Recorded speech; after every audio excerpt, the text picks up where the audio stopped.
Uh, we are getting CLE today. We're getting a half hour of substantive and a half hour of ethics. There are forums at the synagogue as well as here downtown. And just put in the title of the course, the Out of Israel Lunch and Learn campus speech. It's a $30 fee. And any other questions about CLE, we can talk about after the session. Now that it's about 12:33, let's turn to Rabbi Andy, who is with us here downtown, and he'll introduce our topic as well as introduce our special guest. So, Rabbi Andy, you have the floor. Thank you. Thank you so much, Len. I'm going to open it up so that everyone can see. I apologize that my head is going to be a little bobbleheady today. So if you're looking at me, I don't know where to look because there are two screens in this room plus people in the room. So if I'm all over the place, I apologize. Let's start with, simple facts. The world seems to be crazier today than it ever has been. Last night's news definitely withstanding. Watching people watching police officers having to go into Columbia's campus to remove students from occupying a building. This is definitely unprecedented in my lifetime. Those of you that lived through the 60s and 70s probably remember things like this happening, but not necessarily happening because of Israel or the Jewish people defending themselves. And so we're living in a crazy, crazy time. And I just want to acknowledge that moving to start off with. I also want to before I do any teaching, acknowledge Dr. Jill Barron, who is not only a member of the congregation, but also a president of a university, president of Lake Forest University, I believe. Is that what's the name of it? Is that correct? It's Lake Forest College. Yes. Lake Forest College in Chicago, where I believe you are right now for the end of the semester. Oh, it's right there. It says it literally under your name. I could have read that. So we're going to be engaging with Dr. Barron and talking about the complexities of what it is to run a college campus and how free speech and everything and all of these issues that are being thrown around in terms of being thrown around and how the rubber meets the road and how somebody clearly in the academy is working on that. So thank you for being here with us. Before we do, I wanted to start with a little bit of Torah. As this is a Jewish lunch and learn. So forgive me my prerogative for starting with Torah, because I think it's important for us to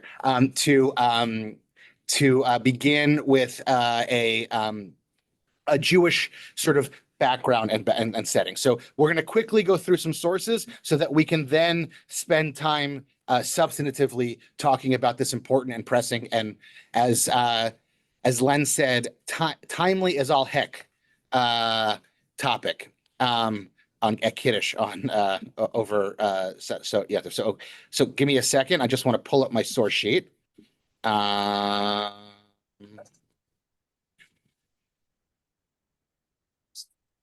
having some technical difficulties, which is not normal for me. File. Indy, while we're waiting, would you like to have our guest give just a little bio of herself? Please. Why don't we do that? Okay, stop share. Thank you. Thank you very much. Go ahead. I'm honored to be a part of this conversation. It actually came about because of an email communication that I sent to Rabbi Yanoff. I had looked at his response to the Bryn Mawr Film Institute withdrawal of the Israeli film. And I was so moved and impressed by what he wrote that I wrote to him and shared with him some of the responses that I've taken on my campus in light of the conflict in Gaza and Israel. So just a little bit about me. I came to Lake Forest College actually on July 5th, 2022. Some of you may know that was actually the day that the Highland Park shooting occurred. And I came from a background of 27 years as a faculty member at Penn Medicine as an emergency physician. I practiced emergency medicine for a very long time at Penn Medicine and through a variety of administrative positions, made the leap into higher education and decided I wanted to take on the role of college presidency.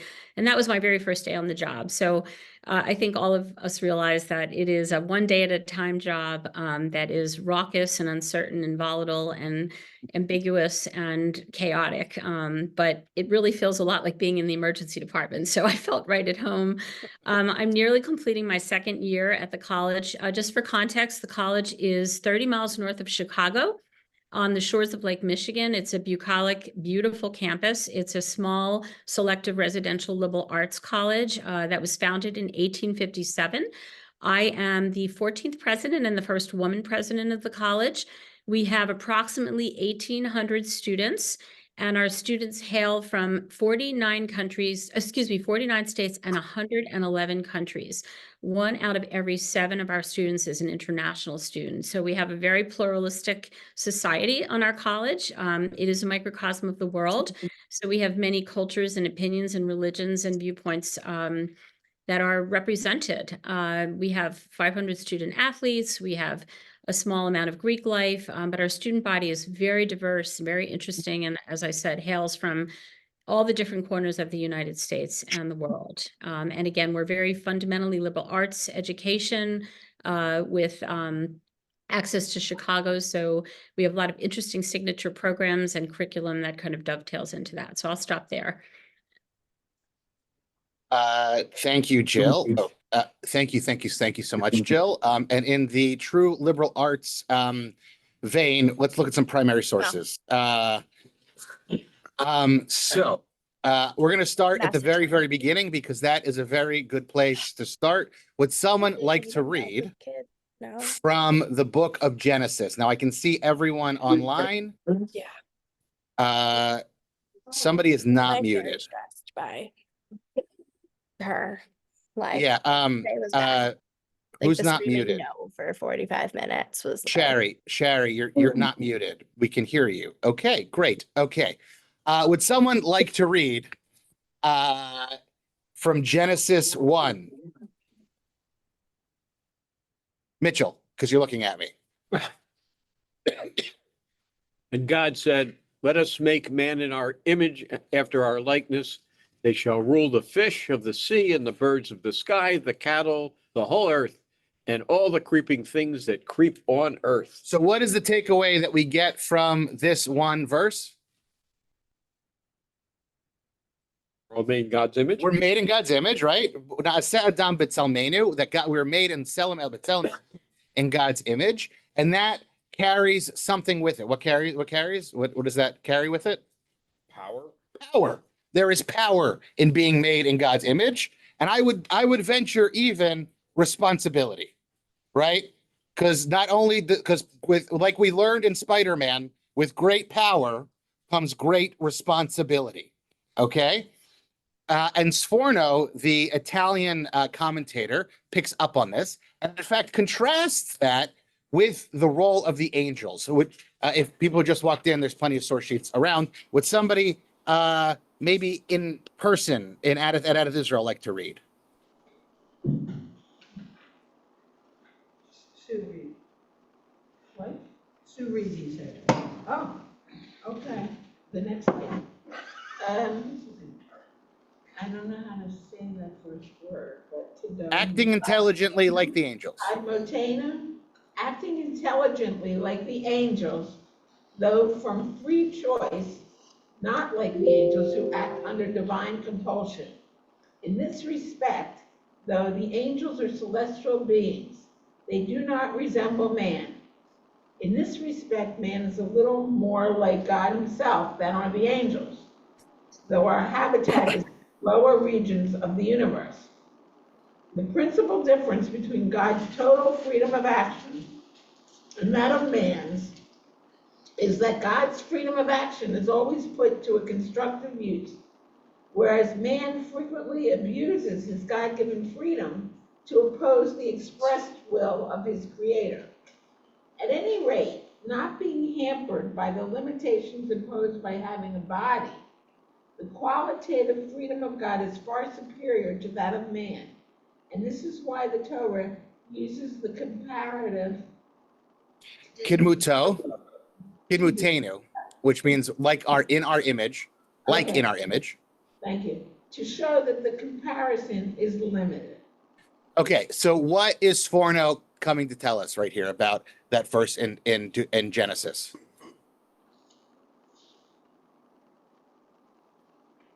Anybody? Did anybody pick up on that? We have free choice. We have free choice. We have power, right? Like God does in order to act on the world and do things in the world. But we also have the capacity to choose knowingly to do the wrong thing. What you were saying, Sue? I said to misuse the power. Yeah, to misuse that power.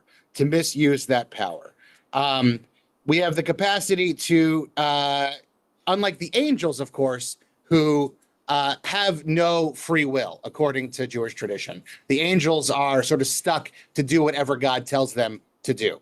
Okay.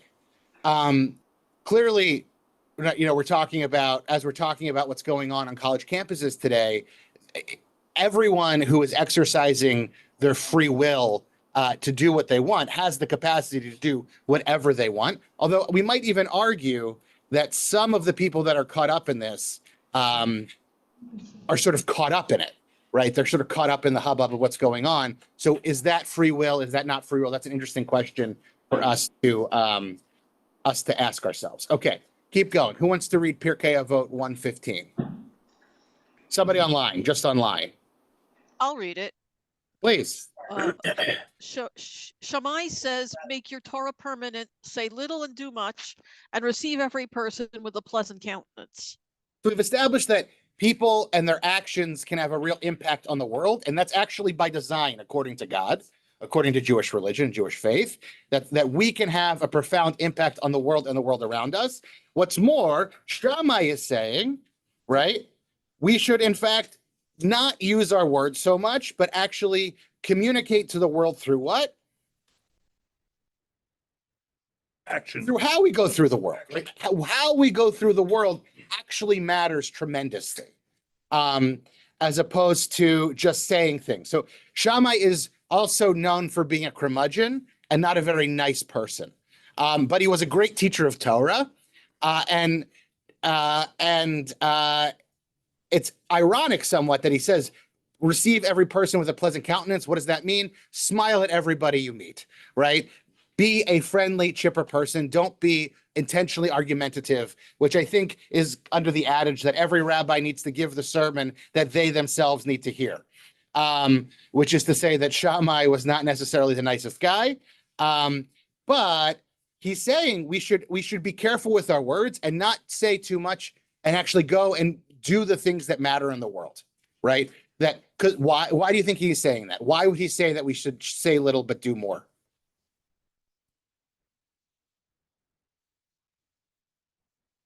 I have a different answer.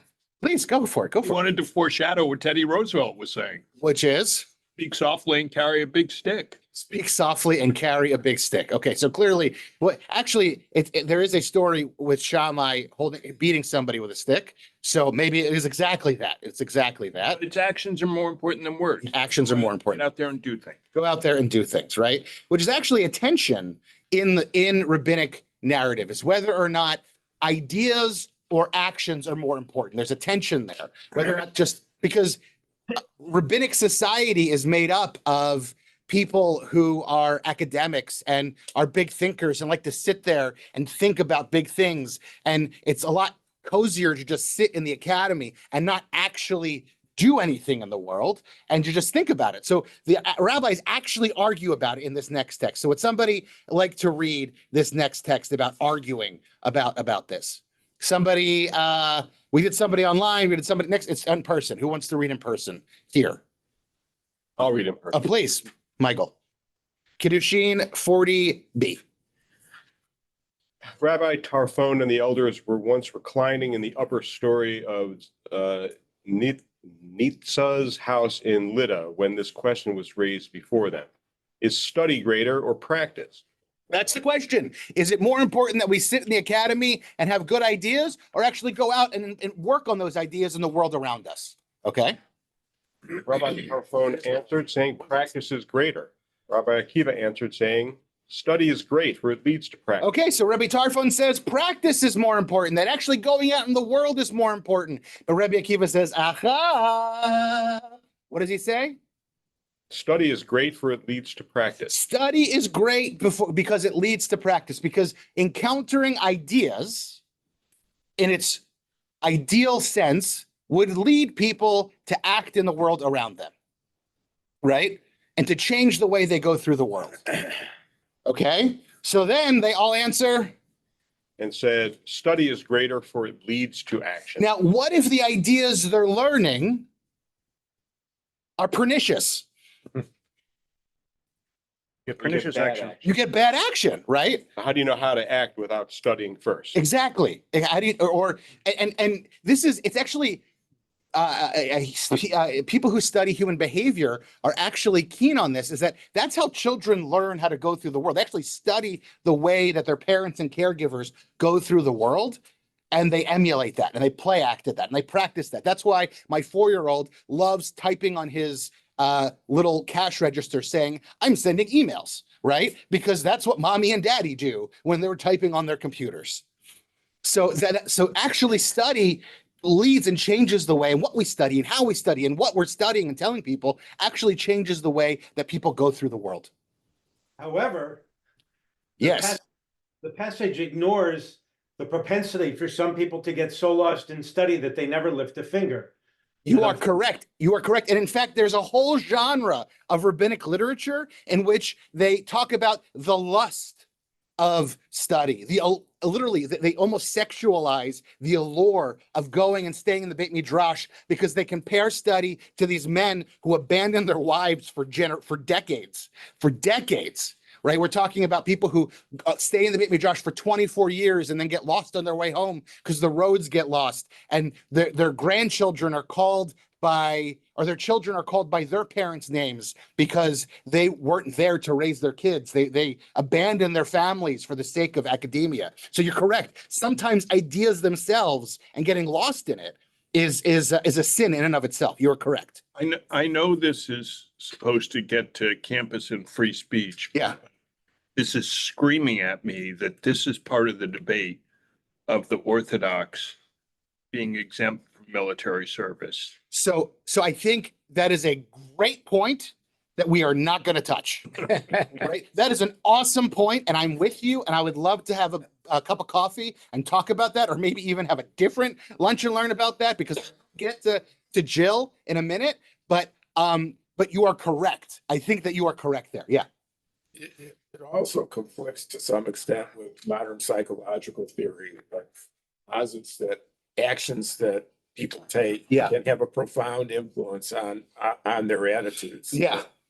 You can get somebody to demonstrate in favor of something that, whether or not they initially really were in favor of that value or proposition, that they will look at their own behavior and discern what their attitudes must be. And it makes it very difficult for people to change their attitudes once they commit to a certain motive. I think that you're correct there. I think that the rabbis are taking that sort of positivism for granted, because Judaism is inherently an orthopraxy in their understanding, right? It's a series, the way you observe Judaism is a series of actions that you take in order to affirm that relationship, regardless. So they're saying that by studying, you're reinforcing the actions that you're already taking, because the assumption is you're already making those actions. Miriam Leisman Rubin. It occurs to me that a system in which you're constantly debating whether study is greater or action is greater also then means you need to be comfortable with making mistakes and owning up to them. Because if we all have to act in the world, and acting in the world before we've studied something means that we may have made a mistake in the process, and then we study it and we learn, oh, I should have done that differently. And that this kind of feels like it has to go along with the notion of do we create culture, or are we existing in cultures where we can make mistakes and own up to them, and that's okay?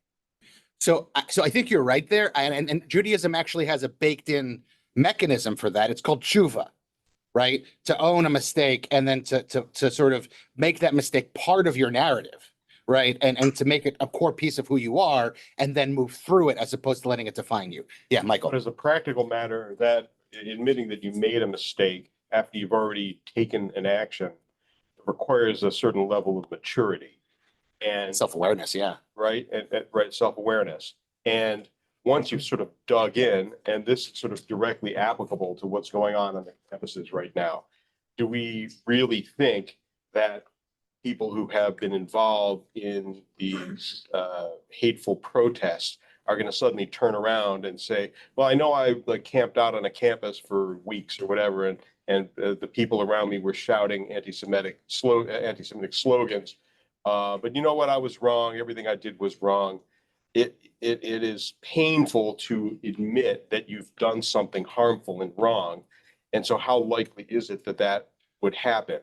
Rather, it would have been better if they learned the facts and studied first before taking the action. So I'm with you. And I will say there are very few good models of this type of behavior in the public sphere in America today, right? It is not the norm for people to admit their mistakes. Just look at the two presidential candidates that we have running, right? Like people, like politicians, right, don't admit their mistakes, or when they do, it's a, I'm sorry, and then let's move on, right? There's no sort of process of tshuva that happens publicly, which I think is a big piece of this. There's like no models for it. Okay, I want to get to Jill. We have another source on the sheet, but it just essentially saying, be careful what you say because what you say matters, and go and don't like what you say actually has an impact on the world around you, and words can change what people say and do and how they view you or how they interact with the world. So be really, really careful. So I really want to start and have this conversation with Jill and just talk about, first of all, what's it like on your campus right now? And what's your read of the mishigas and balagan that's going on in the world today? Yeah, so my campus tends to be a less activist campus, if I could characterize it overall. In fact, when Hamas attacked Israel and committed atrocities on October 7th, we actually had to look at our student code of conduct to find out what was actually baked in there in terms of potential ramifications for student activism. And we found that it went all the way back to 1963 during the Vietnam War era. So that gives you a sense of how sleepy our campus was. But we took action immediately and reviewed it and thought it through carefully. Now, so my students, as I said before, were there are a lot of international students representing 111 countries. And so the number of students who have declared themselves sort of aligned with the Palestinian cause has been quite high amongst this international group. I would say that we have relatively few Jewish students, roughly, at least that are known to me, maybe around 50 Jewish students.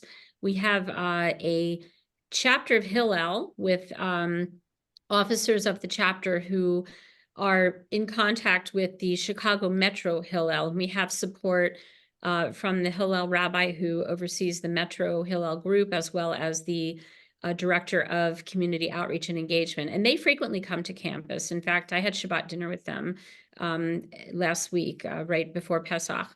So we do have a Jewish group of students. The college has Presbyterian roots, but has been non-denominational for a very long time. And as I said, we are very pluralistic.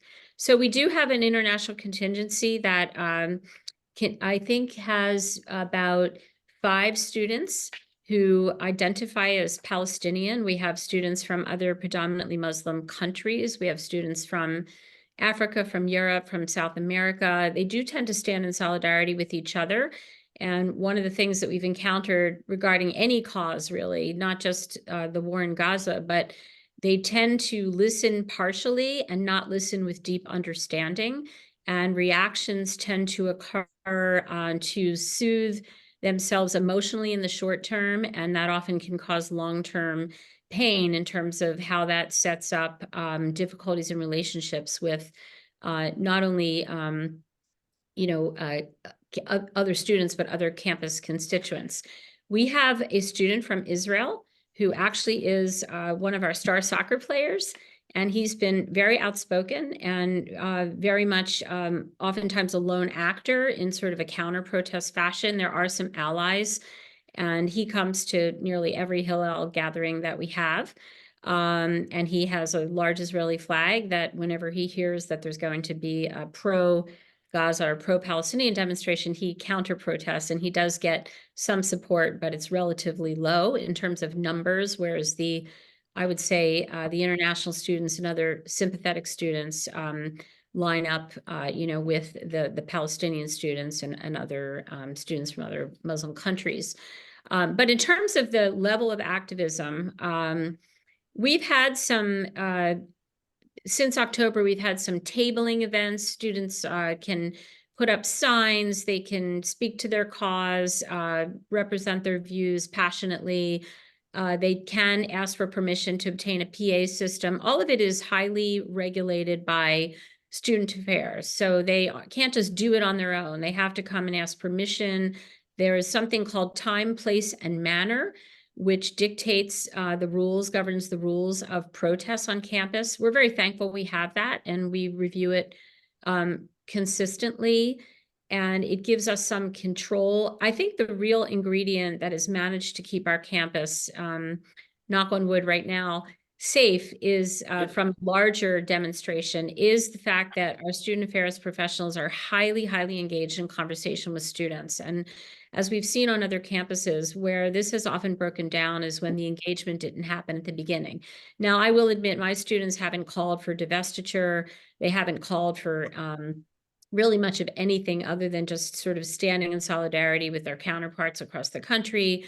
They do oftentimes reference things like the Israeli occupation. They'll use words like that. Sometimes they introduce terminology like genocide. But again, we have very clear guidelines and expectations for behavior. And one thing has been made very clear to our students is that disruption of normal campus operations, whether it be in my office or whether it be entry and exit way to the library or to the student center or the cafeteria, is not allowable. And that if those things occur, then they will be subject to the student process, because it is a violation of our student code of conduct. It's easier on a smaller campus to actually deploy those kinds of conversations. And I'm in great respect and gratitude for my student affairs staff who have really risen to the occasion and have preempted a lot of things. So back in October, roughly in November, they did stage a sit-in outside my office in the anteroom for about 2 weeks. It was during daytime hours. They had a list of demands. They wanted me to apologize for a number of items. I think first and foremost for a campus communication that I had, which did, highlight the Hamas atrocities. They wanted apologies for that. They wanted, in that campus communication, I expressed that no forms of hate would be tolerated. I reiterated our code of conduct, and they felt that it was somehow slanted against acts of Islamophobia. The reason that it was framed that way was because we did have one episode of overt anti-Semitism and overt threatening of a Jewish student. So I responded in a mode of specificity, addressing my comments to that event. If there had been a credible event of Islamophobia or any kind of hatred or action, I would have done the same exact thing for a Muslim student. However, there was not a credible event of that. So they were objected to the one-sided communication, and they asked for me to apologize and asked for me to openly apologize for a number of things that were well beyond my control. For example, UN resolutions. And I welcomed them to sit quietly, to not disrupt campus operations. I offered coffee and snacks, and it lasted for 2 weeks. And I explained to them that I'm a president for all students, but that doesn't mean I have to agree with you. I can disagree with you amicably and civilly. You can express your views, but you can't disrupt campus operations. And they were there for about 2 weeks and then they went home. They stopped doing it. And then there was relatively little activity after the winter break and until yesterday. And yesterday they did request to have a day. It was actually our last day of classes in preparation for reading days and finals. And they did ask to have a sit-in, a walkout from class and a sit-in on a grassy area between the library and the student center. And they asked for permission to gather together, to speak, to have signs, gather in solidarity. And again, we engaged with them early. We defined what the rules were. We provided adjacent counter-protest space. And what we said is you can't use amplification systems. There are classrooms going on. These are the kinds of things that would be in violation of our code of conduct. So we were very upfront, clear guidance. And we find that that's what young people need. They need guardrails. It's very appropriate for young people to express things. It's appropriate for them to test limits, to push boundaries. But that's why we come in as adults, providing that kind of guidance and guardrails so that it's very clear from the beginning what constitutes appropriate free expression, standing for your causes, being passionate about things, and then where does it cross the line where you begin to interfere or intimidate others. And so we've been very fortunate that our students have complied with that. But at any given moment, I'm wary that that could break down. So it is a minute-to-minute, day-by-day monitoring of the situation. Well, thank you for that. I'm sure that there are a ton of questions. I just want to also get your read on, as a college professional, as an administrator and head of a college, what is your take on the insanity that's going on writ large? You talked about guidelines, talked about preempting. What is your take? I know you don't necessarily disparage colleagues, but or other campuses, but what is your read on what's going on writ large in the world, in academia today, on college campuses right now? Yeah, I don't begin to stand in the shoes of presidents who have really dealt with significant challenges. I feel like I have a controllable environment, and I, again, through my prior career, was very used to managing in crisis like this. I think what we're seeing is, and I want to say that I very much uphold the ability to have free expression and free speech. It's a value that is core to liberal arts colleges. In fact, we don't teach people what to think. We teach people how to think. We teach them how to problem solve, to be critical analyzers through written and oral communication. These are values and fundamentals that are essentially the baked into a liberal arts education. So I'm very much a proponent of that. But again, within the educational construct, where that line is crossed, it often is a matter of subjectivity and interpretation, but we have to decide to be consistent, and we have to decide upfront how we're going to act on those things. And so direct threats of specificity and use of words like ethnic cleansing or genocide or extinction of people, I clearly spelled out that was, to me, crossing the line. That was unacceptable, and that was a violation of student conduct. But in a general sense, it would be acceptable and allowable, no matter how hard it is to hear, for someone to say, I believe that Israel is committing genocide, right? It's not a specific statement directed at someone meant to intimidate a person or group standing in front of you. It's a general statement, and as hard as that may be to hear, and I would believe most of us on this call would disagree with that, it still falls within the boundaries of free expression. And I support that as a college president. Colleges are places to learn and grow and experiment. And, freedom of expression is part of that and part of forming one's values as an adult. I think what we're seeing is often free speech used in the name of, again, partial understanding, emotional release, identifying a victim-oppressor narrative. I mean, there's just so many ways that this is being played out without really identifying core issues, without being aware of a factual basis for things. We also had a teach-in that I'm very proud of. It was a 3-faculty teach-in. One faculty member was actually an Iranian exile, one was a Jewish woman, and one was a sociologist who was very pro-Palestinian. And we had a teach-in where we educated students on a factual basis about history and land and Israel as a country. And that was useful. And yes, there were people that held up signs and disagreed and didn't listen. But we attempted to approach it as a teaching exercise. And I think that was helpful that we did that early on, that faculty took control and responsibility, and they all 3 stood up on the podium together and openly disagreed with each other in a civil manner. And that was a really good example for students to understand that what we really want is dialogue, and not chanting and partial understanding of information. So it's hard. It's hard when we're recovering from a post-pandemic. We're recovering from people who receive their information in bits and pieces. All of these things have totally eroded the social fabric of our society and are really playing out on college campuses in every way possible.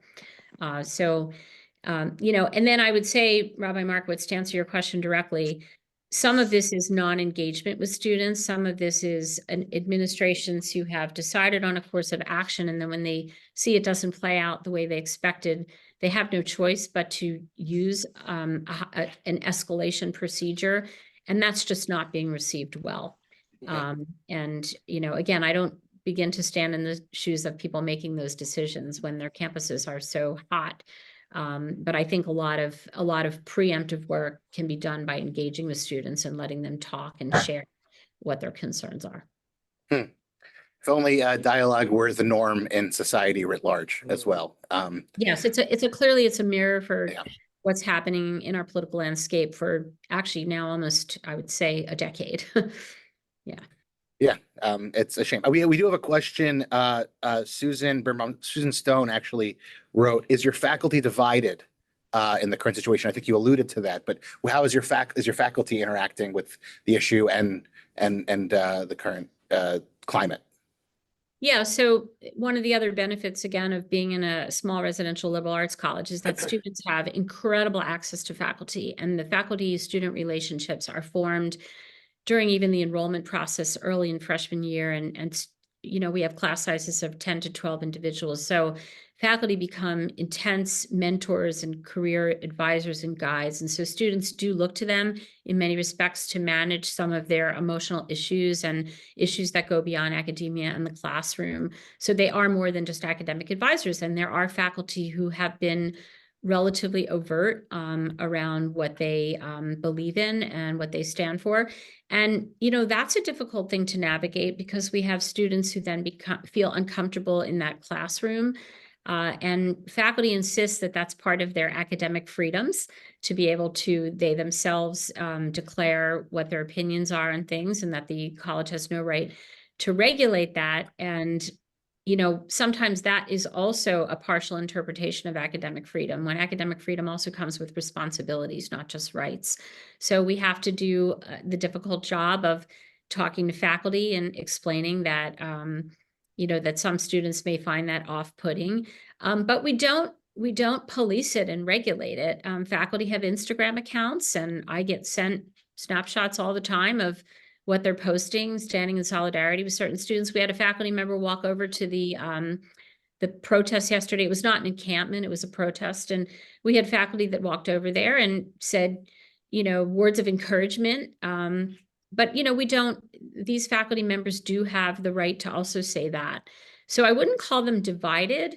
I would call them more really kind of very closely aligned with certain students and advocates for students, but they haven't divided out. There is a little bit of a sense of junior faculty being more aligned with some of these issues and causes, as opposed to senior faculty who have been seasoned, who've been around for a longer period of time, but who also fiercely defend freedom of expression and free speech.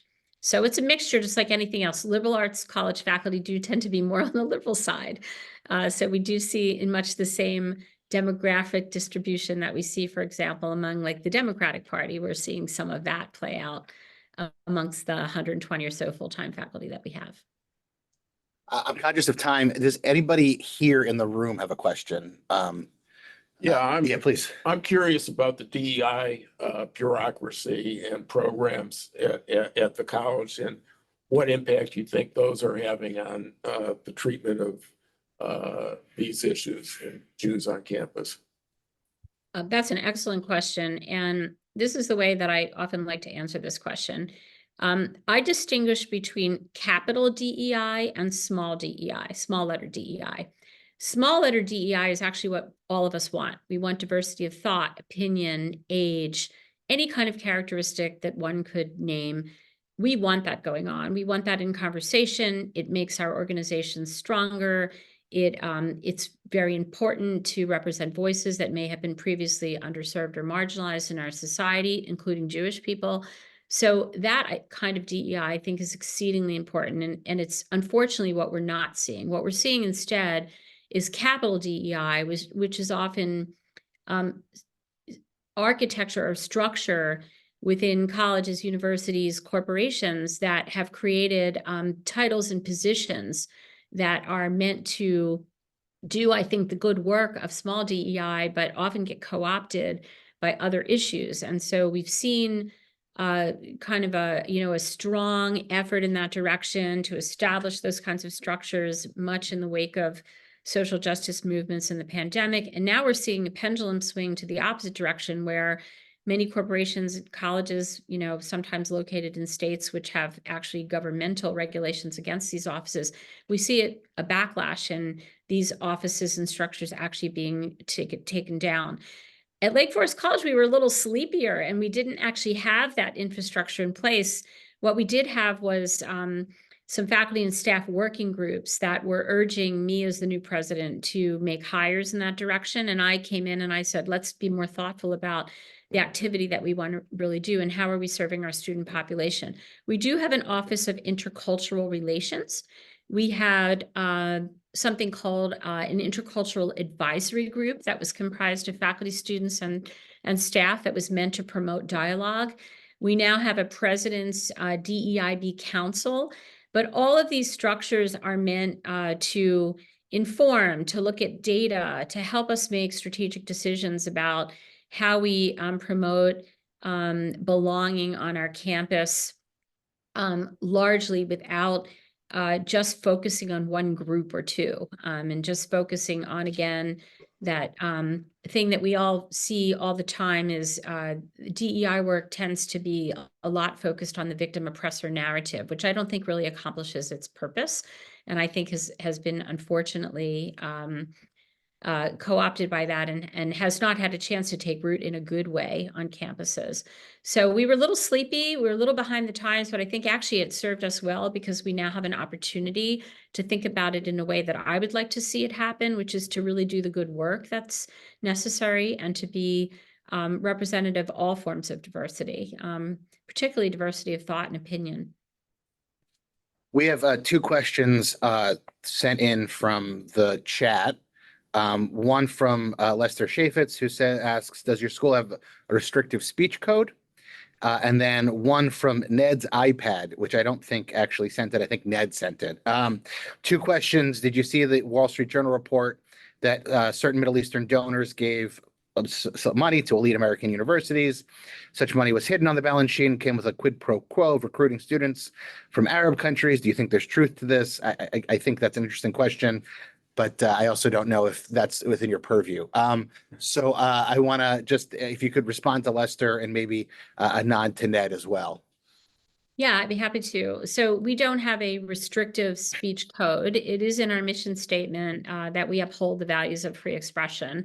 And again, how you operationalize that, how you interpret it, how you link that to your student code of conduct and what constitutes a violation is often a matter of revisiting it every year. I don't want to say that it's so loose that we just adapt it for every situation, but there does need to be specific, when you cross the line between what is free speech and what might be uncomfortable for people and what constitutes hate speech is often the specificity with which you direct it to an individual or a group. And so we really pay a lot of attention to that. without divulging too much and breaking confidentiality, we have put students through the conduct process regarding speech that was very pointedly directed toward others, that was threatening and contained words that we all think were, were hateful. So we have acted on it, but speech that's offered in generalities, even things that are uncomfortable, are allowed on campus. So we don't restrict speech in any way, except if it has that directed, pointed, possibility of being threatening or intimidating or to groups or individuals. That's how I would answer that question. But again, it's part of our mission statement to uphold the values of freedom of expression and free speech. As far as the Wall Street Journal, I am aware that has been suggested. I really am not in a position to know for sure. Every college and university has a different investment policy that is often regulated by a board of trustees, and they're often very opaque. And many of the issues that you see coming to light right now, where students are calling for divestiture, it often is a matter of transparency, where people actually don't even know what is going on, what an investment committee has decided. And oftentimes colleges and universities have multi-step, very difficult processes to actually disentangle from investments. And it requires, a probing by an investment committee of the board. So these are not easy things to undo. It's rather simplistic view to just, by a group of students to just believe that a president or a one person has the opportunity to redo an entire investment portfolio. That's a very simplistic view of the world. It's actually a very complicated multi-step process. I know it is at my former university, at University of Pennsylvania. In my case, for example, I have a financial stewardship committee of my board of trustees, and we work with, we have an investment vehicle with a particular firm, and I think it would be very difficult for me to find out in a half an hour all the different investments that our endowment was invested in. I'm pleased that my students haven't called for me to do that. We have requested that we get some information on it, but it is not an overnight sensation to find out these things, and it's not an easy thing necessarily to undo. In person at Addis Israel, I see a hand. I can't tell who it is, but I'm going to ask you to unmute. You need to unmute. Is that Stan? Because you're so tiny. Bueller. I can't unmute for you. Someone needs to go. Someone needs to go to the screen. Oh, there we go. We hear you now. We got you. Okay. With respect to, you say you went back to 1963 to find your folks' code and suggested that was the Vietnam War. I'm going to suggest at that point, that was still on the horizon pretty much. Any activism was probably civil rights movement, and it was minimal compared to what came later. I lived through that, late 60s, early 70s.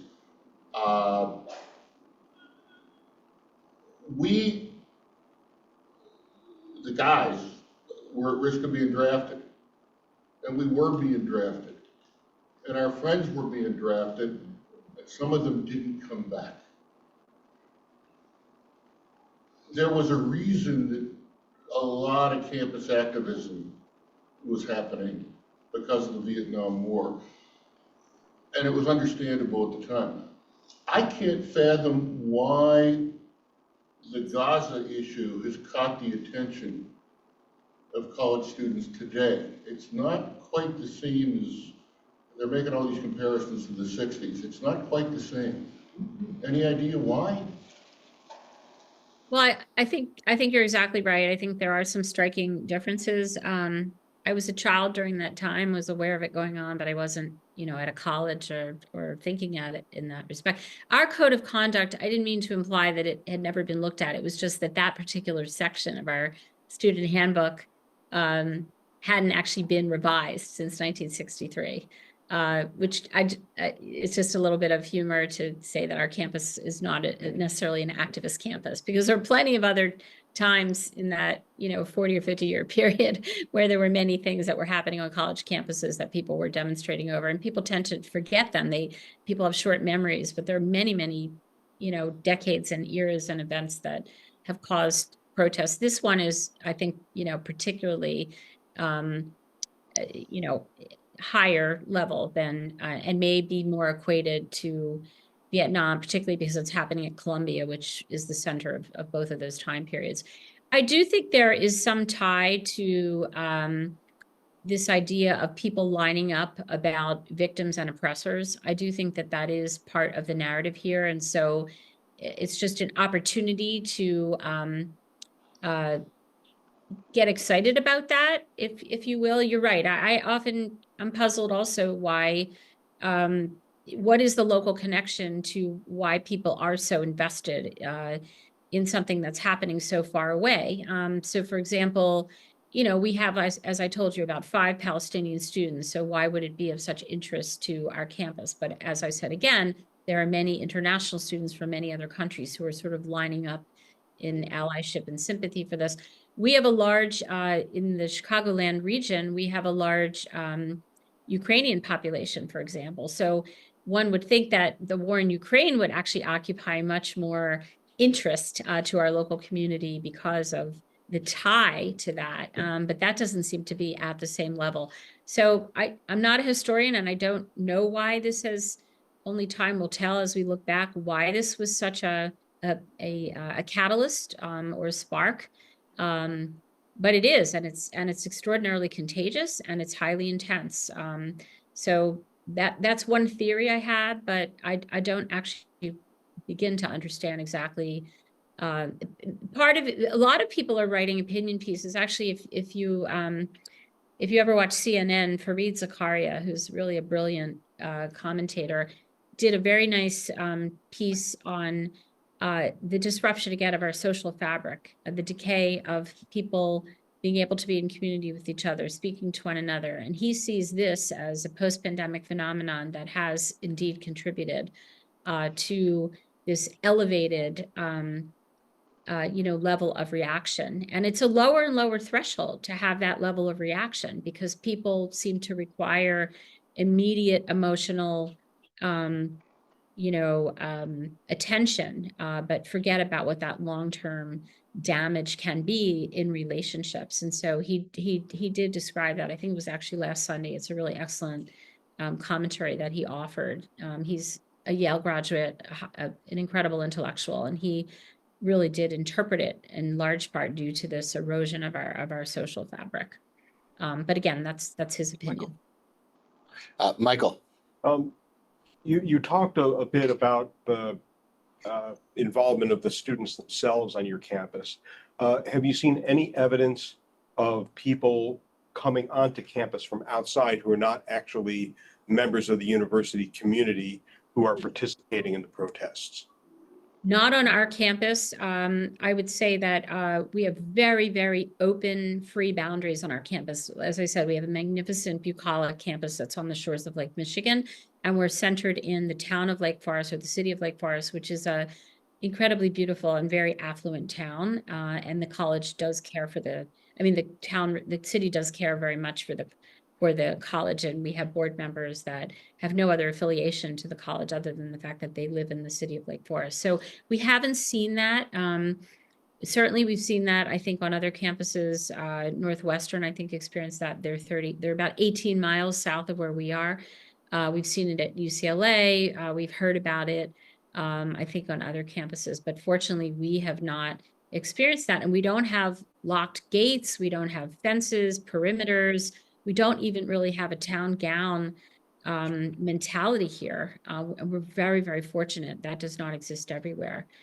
So we haven't seen any outside. What we do know is that even though it wasn't physical involvement, I do know that the organization CARE, which is the Council on American Islamic Relations, was prompting student organizations on campuses back in October, November, to post things on Instagram, much as what I described what happened to me, demanding apologies for things like UN resolutions of Israeli occupation in their interpretation. So we did see that outside of a physical entering of our campus. We do believe that there are groups, behind sort of propelling different student organizations to act out on campuses.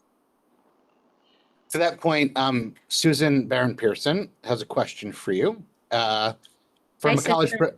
I was going to say, no relation whatsoever. From a college president's perspective, do you think that SJP and similar groups should receive funding from a school student activities budget? So every college needs to examine things like access, things like conduct, and every student organization. I think it's part of good organizational hygiene to review those things on a regular basis. And if and we have that. We have a highly regulated student activities board, and it's actually regulated by the students themselves. And I think our students, we don't have that organization here, but I think there would be an outcry if by the students themselves, by their peers, if they saw, some of the activities and behaviors.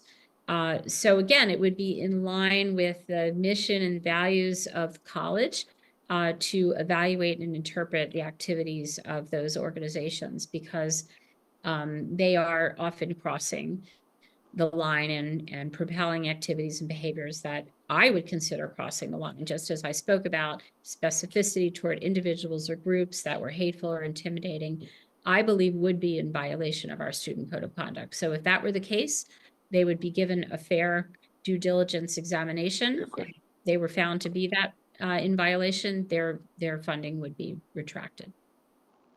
Oh, we have another question from in the room, Jerry.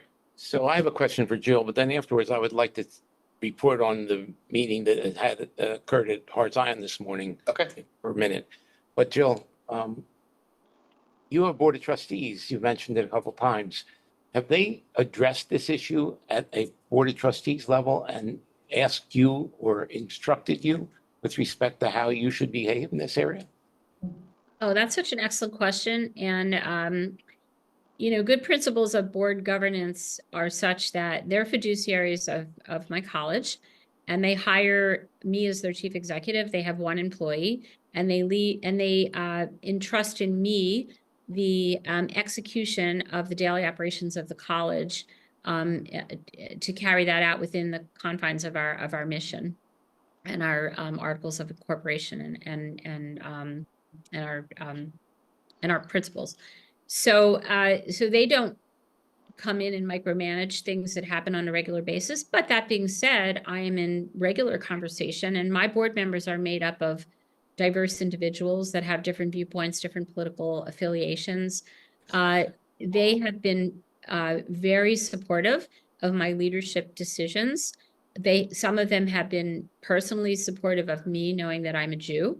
And have reached out and offered their support to me. Nobody has taken a stand about what the college should do. In fact, they are very much aligned with the idea that, and there have been plenty of opinion pieces. There was one by a colleague of mine, President of Macalester College, which is a fabulous opinion piece in the Chronicle of Higher Education about how college presidents need to get out of the business of commenting on every current event and every single thing happening around the world, unless it has a very distinct and local tie to their campus. And she wrote an excellent piece on that. I fully agree with that. And I did not get on that train. And so my board has been very supportive. I keep them informed. I wrote to them 2 nights ago about the possibility of a protest. I gave a summary last evening. I'm accountable to them. They are my boss. But they have never interfered in any way, shape, or form with their political opinions or trying to micromanage any leadership decision that I've had on this campus. Jerry, you have an update. Yes, this morning, probably most of you know, there was a program called Uncomfortable Conversations with a Jew, which featured Nora Tisby. Noah Tishby. Right, who is a well-known author, and also a former Eagle by the name of Emmanuel Acko, who they wrote a book. But in the course of the conversation, she made it very clear that protests or whatever you want to call them on campuses are not spontaneous student rate or student organized programs. But what she said is that there is evidence that this is a program that was done and prepared for a long time, waiting for the right moment to do it in an effort to continue the Hamas program of trying to convince the world that the Jews are bad people. And so they say they know who the people are who started this. There hasn't been much written about it, but she was very outspoken about it. It could be the case. I haven't seen much written about it. I've also seen a lot, some people mentioned in the chat, the conversation about the tents, how some of the tents are the same.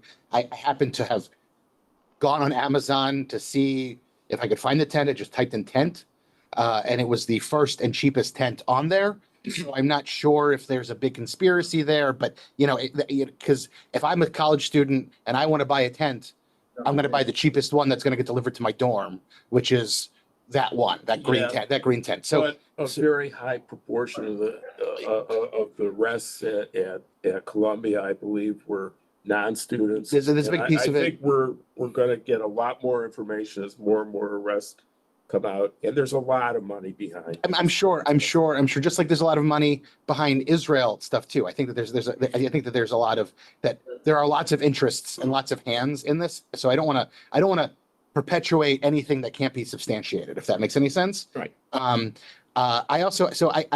conscious of time. I recognize that we're running out of time here. I think one of the biggest questions that I feel as a leader in the Jewish community in this moment, and I know the fact all of us feel because we're here, is I don't want to speak necessarily for everybody, but the overarching question that I feel is, what can I do as someone who cares deeply in this moment about this conversation, as I see it blowing up in the media, as I see it blowing up on the world stage, as I see it blowing up on college campuses. So is there a way in which we as locals can, people who care about this in the Philadelphia area with lots of college campuses, your former employer, are there ways in which we can be helpful, knowing full well that outside interests, right, are not necessarily the most helpful and can actually add fuel to the fire in these moments. So is there anything, what on just your take as a college administrator, what can we do as people who care? I love that question as sort of a conclusory question to this session, because we all need to be really invested in the transition that adolescents make to young adulthood.